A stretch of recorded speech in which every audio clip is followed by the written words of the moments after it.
Hello everyone, welcome to the channel. आज के इस वीडियो लेक्चर में हम कानपुर यूनिवर्सिटी का जो साइबर सिक्योरिटी का पेपर सॉल्व कर रहे थे उसी को ही आप आगे कंटिन्यू करने वाले हैं। इसके 21 क्वेश्चंस हम ऑलरेडी सॉल्व कर चुके हैं। अब हम इसे 22 से देखने वाले हैं। वायरस है। वायरस क्या है? हार्डवेयर है, सॉफ्टवेयर मालवेयर है, प्रोटोकॉल है या फिर नेटवर्क है।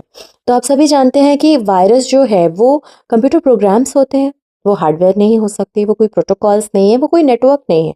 तो इसमें नन ऑफ द अब कौन सा ऑप्शन आ जाएगा? मालवेयर। वो मालवेयर सॉफ्टवेयर है, उन्हें मालवेयर कहा जाता है।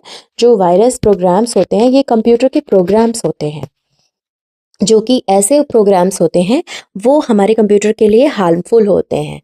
तो ये आपका ऑप्शन बी करेक्ट हो जाएगा। नेक्स्ट क्वेश्चन में वर्म स्प्रेड्स। वर्म जो है वो फैलता है, मैनुअली फैलता है, ऑटोमेटिकली फैलता है, ऑफलाइन फैलता है या फिर स्लोली। मैनुअली, ऑटोमेटिकली और ऑफलाइन और स्लोली। मैनुअली धीरे धीरे है लास्ट में आपका डी। तो ये जो है ये कैसे होता है? तो वर्म जो है वो ऑटोमेटिकली फैलता है, तो ऑप्शन जो है बी करेक्ट हो जाएगा। इसमें मैनुअली तो नहीं होता और ऑफलाइन तो वायरस नहीं होंगे, पर इसमें ऑटोमेटिकली ऑप्शन करेक्ट होगा। नेक्स्ट क्वेश्चन है आपका ट्रोजन हॉर्स है सेफ सॉफ्टवेयर है, नेटवर्क है, फायरवॉल है या फिर हिडन मालवेयर है। तो ये जो सुरक्षित सॉफ्टवेयर नहीं है, नेटवर्क नहीं है, फायरवॉल नहीं है। ये कोई ट्रोजन हॉर्स जो है it is a kind of computer virus.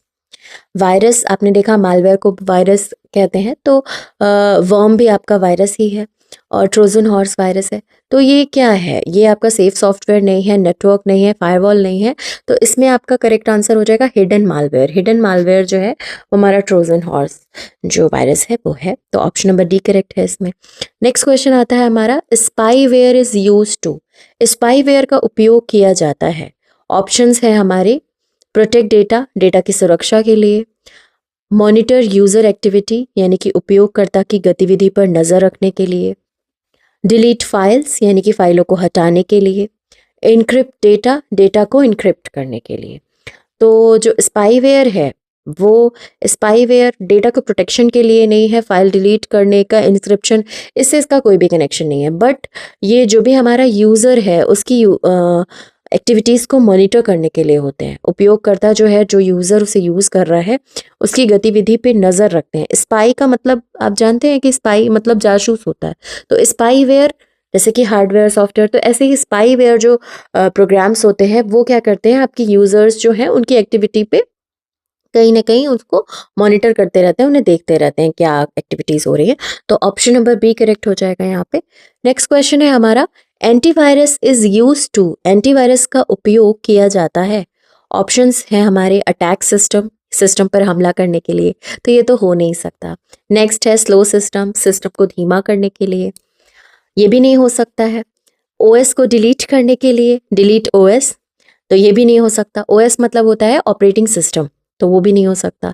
Last आता है आपका डिटेक्ट मालवेयर यानी कि मैलवेयर का पता लगाने के लिए। तो एंटीवायरस जो सॉफ्टवेयर्स होते हैं, एंटीवायरस जो प्रोग्राम्स होते हैं, वो क्या करते हैं, वो आपकी वायरस फाइल्स को डिटेक्ट करते हैं और उन्हें हटाते हैं, सिस्टम से हमारे रिमूव करते हैं। तो एंटीवायरस जो है उसको हम यूज़ करते हैं मैलवेयर को फाइंड आउट करने के लिए। जो भी वायरस, कंप्यूटर वायरस हैं, उन्हें डिटेक्ट करके उन्हें ख़त्म करने के लिए होते हैं। वो प्रोग्राम्स जो होते हैं उन्हें रन कराते हैं जब एंटीवायरस को। तो जो भी कंप्यूटर में वायरस प्रोग्राम्स होते हैं उन्हें वो डिटेक्ट करके उन्हें रिमूव करता है। तो ऑप्शन नंबर डी करेक्ट होगा यहाँ पर। नेक्स्ट क्वेश्चन है हमारा, firewall is used for. Firewall का उपयोग किया जाता है। ऑप्शंस है हमारा, डेटा स्टोरेज के लिए, डेटा स्टोरेज, नेटवर्क प्रोटेक्शन यानी कि नेटवर्क सुरक्षा के लिए, कोडिंग के लिए, कोडिंग, गेमिंग यानी कि गेमिंग के लिए। तो फायरवॉल जो प्रोग्राम्स हैं उन्हें हम क्यों यूज़ करते हैं? फायरवॉल प्रोग्राम का डेटा स्टोरेज से कोई मतलब नहीं है, कोडिंग से, गेमिंग से, सबसे कोई कनेक्शन ही नहीं है। तो ये नेटवर्क प्रोटेक्शन के लिए फायरवॉल प्रोग्राम्स जो है वो विंडोज़ फायरवॉल करके आपने देखा होगा सिस्टम में आता है। तो ये आपके नेटवर्क प्रोटेक्शन के लिए है। ऑप्शन नंबर बी करेक्ट है इसमें। नेक्स्ट क्वेश्चन हमारा आता है, बैकअप हेल्प्स इन। बैकअप इसमें मदद करता है।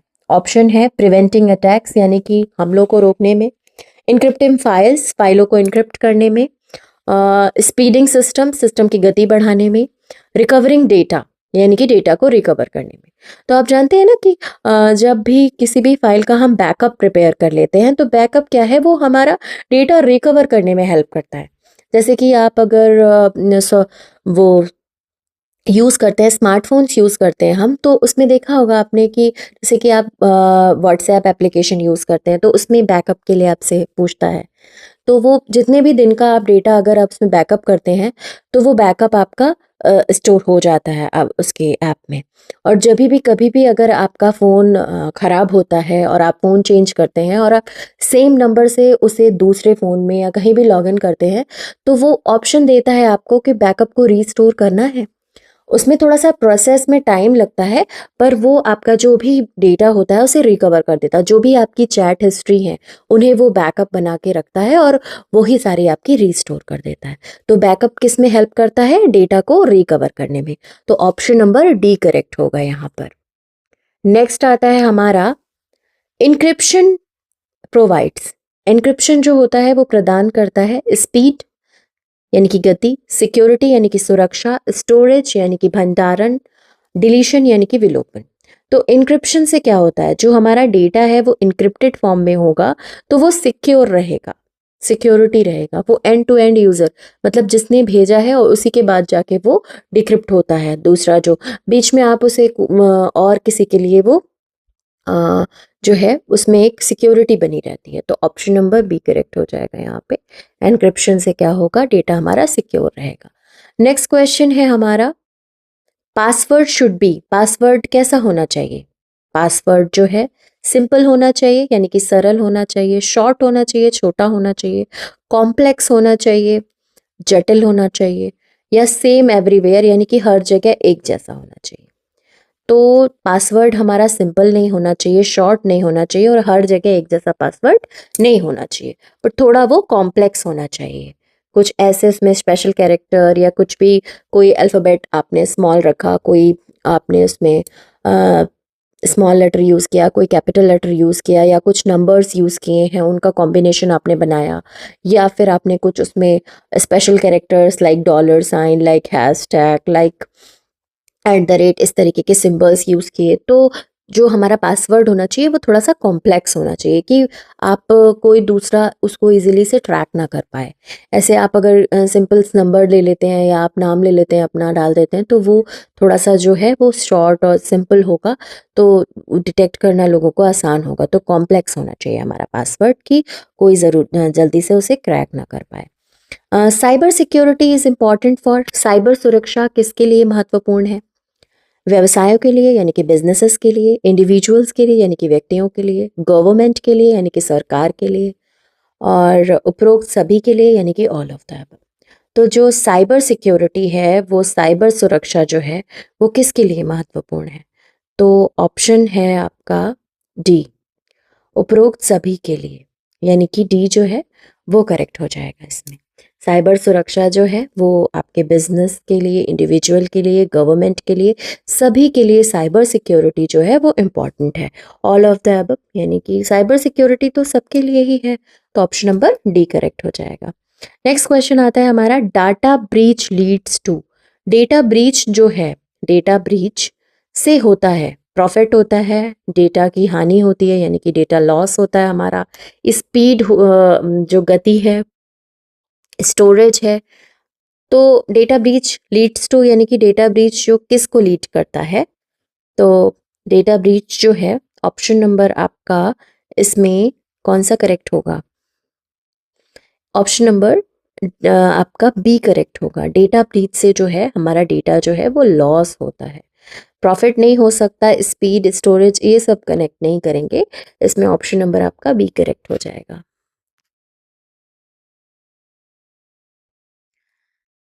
नेक्स्ट हमारा आता है आइडेंटिटी थेफ्ट मीन्स। पहचान की चोरी का अर्थ है, पहचान की चोरी का अर्थ है स्टीलिंग आइडेंटिटी यानी कि पहचान चुराना, डिलीटिंग फाइल्स यानी कि फाइल मिटाना,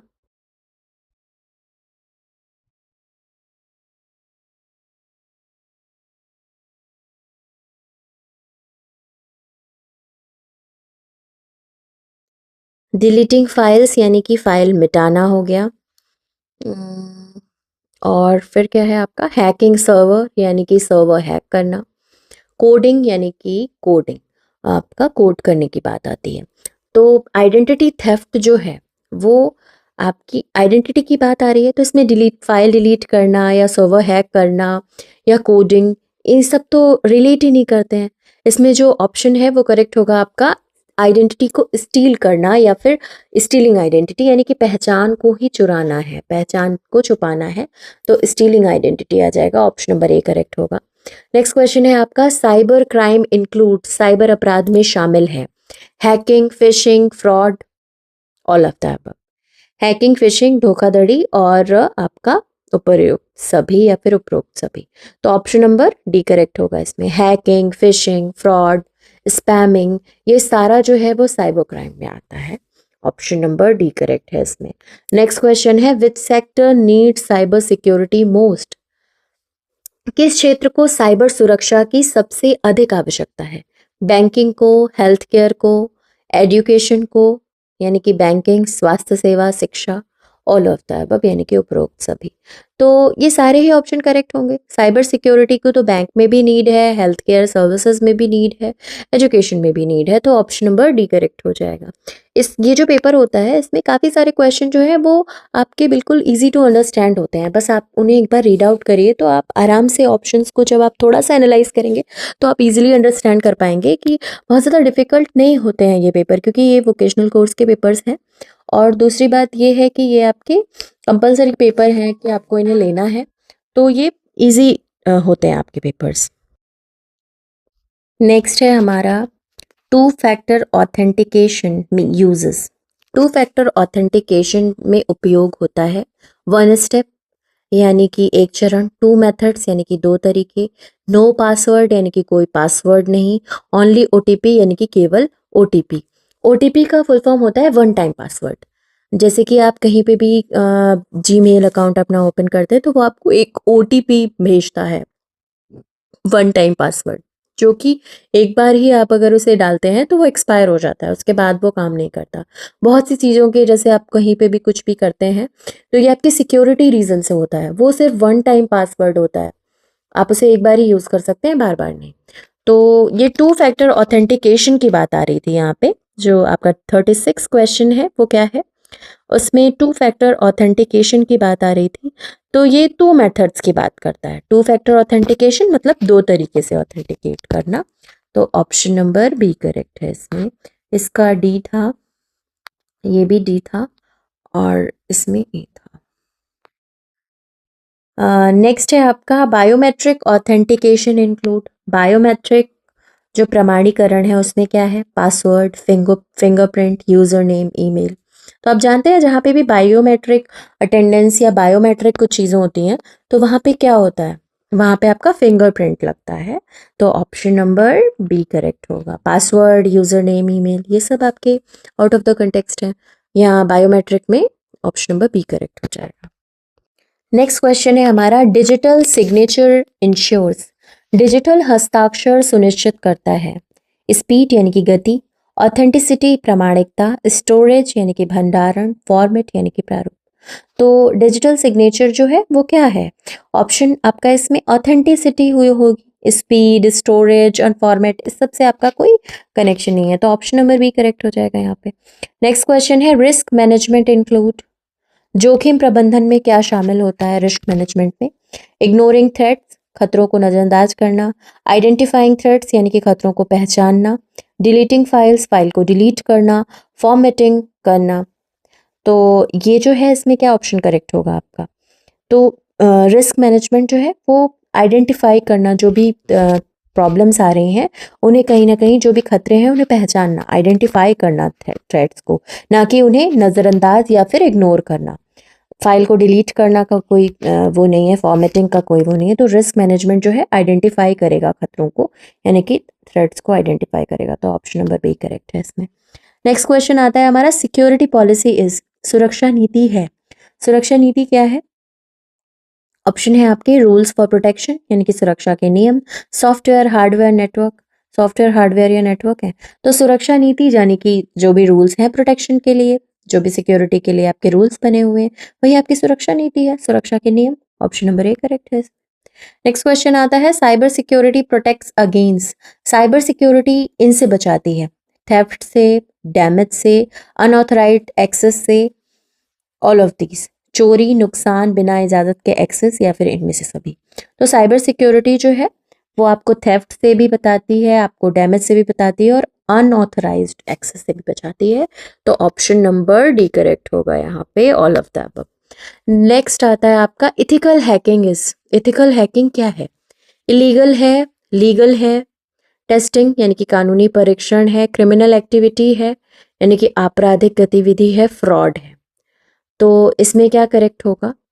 तो लीगल टेस्टिंग यानी कि ये कहीं ना कहीं इथिकल हैकिंग, जो भी आपको इथिकली कोई भी चीज़ की परमिशन आपको मिली हुई है और आप उसे, जैसे कि कई बार जो भी क्रिमिनल्स होते हैं उनका डेटा जो है उसे हैक किया जाता है, तो वो उनको लीगली परमिशन होती है, तो उसे एथिकल हैकिंग कहा जाएगा।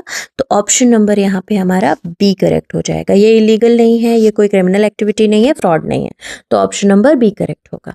तो आज के इस वीडियो लेक्चर में इतना ही। बाकी बचे हुए क्वेश्चन को हम नेक्स्ट वीडियो लेक्चर में कवर करेंगे। इसमें टोटल नंबर ऑफ 60 क्वेश्चंस जो हैं आपके पूरे पेपर में, उन्हें हम कवर करेंगे पूरा। तो अगर आप चैनल पे फर्स्ट टाइम आए हैं तो प्लीज़ सब्सक्राइब कीजिएगा, बेल आइकन को प्रेस कीजिएगा ताकि आपको हमारे नोटिफिकेशन टाइमली मिलते रहें और आप ऐसे ही अपनी जो भी स्टडी है उसे अच्छे से कंप्लीट करते रहें। आप अगर कानपुर यूनिवर्सिटी के स्टूडेंट हैं, बीए, बीएससी, बीकॉम, अगर आप वहाँ से कर रहे हैं ग्रेजुएशन, तो आपको वोकेशनल कोर्स जो है वो कंपलसरी है वहाँ पे पढ़ना। और ये जो है ये साइबर सिक्योरिटी वोकेशनल कोर्स का ही पेपर है। तो ये जो प्रीवाईक्यू है ये इसी ईयर का पेपर है, आपका 2025-26 सेशन का पेपर है। अभी ये पेपर हुआ था, तो ये आपके लिए बहुत हेल्पफुल रहेगा अगर आप इसे देखते हैं तो। और जो ऑब्जेक्टिव पेपर होते हैं उसमें आपको टाइमिंग जो मिलती है, इसमें उससे थोड़ा कम टाइम मिलता है, इसमें 1 आवर का टाइम मिलता है और टोटल नंबर ऑफ क्वेश्चन जो होते हैं वो 60 होते हैं और वो 60 क्वेश्चन आपको अटैम्प्ट करने होते हैं और ये क्वालिफाइंग होता है। ये जो है आपका 60 क्वेश्चन होते हैं और वो 60 क्वेश्चन ही आपको ओएमआर में करने होते हैं और इसमें आपको क्वालिफाई करना है। ये क्वालिफाई पेपर है, ऐसा नहीं है कि मतलब अगर आप इसे क्वालिफाई नहीं कर पाते अगर इन केस, तो आपको बैक आएगी, फिर आपको इसको दोबारा से देना पड़ता है। तो इसलिए ये क्वालिफाइंग है, तो इसे ऐसा नहीं है कि बिल्कुल लाइटली लेना है, इसे पढ़ना पड़ेगा आपको, तभी आप इसे कर पाएंगे। तो ये जो भी पेपर है ये आपके लिए बहुत हेल्पफुल रहेगा। ऐसे ही और वीडियोस के लिए हमारे चैनल से जुड़े रहिए। चैनल पे फर्स्ट टाइम आए हैं तो प्लीज़ सब्सक्राइब कीजिएगा, बेल आइकन को प्रेस कीजिएगा और वीडियो को अपने फ्रेंड्स के साथ, अपनी फैमिली के साथ, अपने स्टूडेंट, अगर आपके कोई जानने वाले हैं फ्रेंड्स वगैरह, उनसे आप शेयर कर सकते हैं, अपने क्लासमेट्स के साथ शेयर कर सकते हैं, आपके जूनियर अगर हैं उनसे आप शेयर कर सकते हैं। Keep learning, keep watching and keep sharing. Thank you very much for watching. Thank you very much.